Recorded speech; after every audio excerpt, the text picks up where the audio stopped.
तर नमस्कार मित्रांनो, कसे आहात? शिक्षित आहात का? तर मी हे शब्द जेव्हा बोललो, शिक्षित आहात का? तर हे असं का बोललो?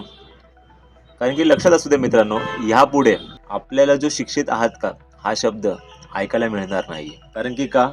कारण आत्ता सध्या आपण पाहत आहोत की ज्या मराठी शाळा आहेत, ह्या ज्या काही गव्हर्नमेंटच्या शाळा आहेत, त्या दिवसेंदिवस बंद होत चाललेल्या आहेत. तर मित्रांनो, मी मागील एक व्हिडिओ बनवलेली आणि त्याच्यामध्ये मी सांगितलं होतं की शिक्षण हे वाघिणीचं दूध आहे. तर मित्रांनो, तुम्ही असं कधी विचार केला की गव्हर्नमेंट असं का करतंय?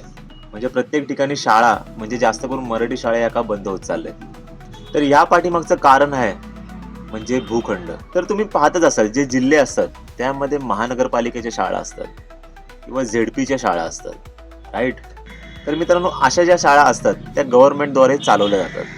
तर आता मेन मुद्दा काय येतो, पूर्वी म्हणजे 30-40 वर्षापूर्वी या ज्या महानगरपालिकेच्या किंवा झेडपीच्या ज्या काही शाळा होत्या, त्या शाळांना गव्हर्नमेंटकडून प्रॉपर फूड फॅसिलिटीज किंवा स्पोर्ट्स फॅसिलिटीज, स्कॉलरशिप वगैरे या सर्व फॅसिलिटीज मिळत होत्या.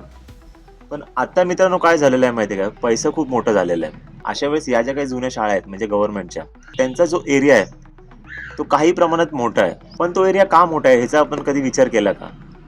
कारण की पूर्वी मुलांना खेळण्यासाठी ग्राउंड्स वगैरे हे लागत होते. आणि दुसरी गोष्ट काय, जे काय स्पोर्ट्स ऑर्गनायझेशन व्हायचे म्हणजे स्पोर्ट खेळले जायचे शाळेमध्ये, या सगळ्या गोष्टी होत होत्या. इव्हन आजही होतात पण कमी प्रमाणामध्ये. आता ह्या ज्या काही महानगरपालिका बोलत किंवा मी झेडपी शाळा बोलत किंवा ज्या काही ग्रामीण भागामध्ये ज्या काही गव्हर्नमेंटच्या शाळा आहेत, तर ह्यांचं काय झालं आता, या शाळांचा एरिया झालाय मोठा आणि जे काही डिस्ट्रिक्ट आहे म्हणजे जे काही जिल्हे आहेत त्या ठिकाणी जे काही रिअल इस्टेट आहे त्यांचे जे रेट्स आहे ते दिवसेंदिवस आकाशाला भिडत चालले. मग अशा वेळेस काय होतं, जी बिल्डर लॉबी असते त्यांचा डोळा या शाळांवरती पडत असतो. कारण की अशा शाळा असतात त्यांना जागा भरपूर असते.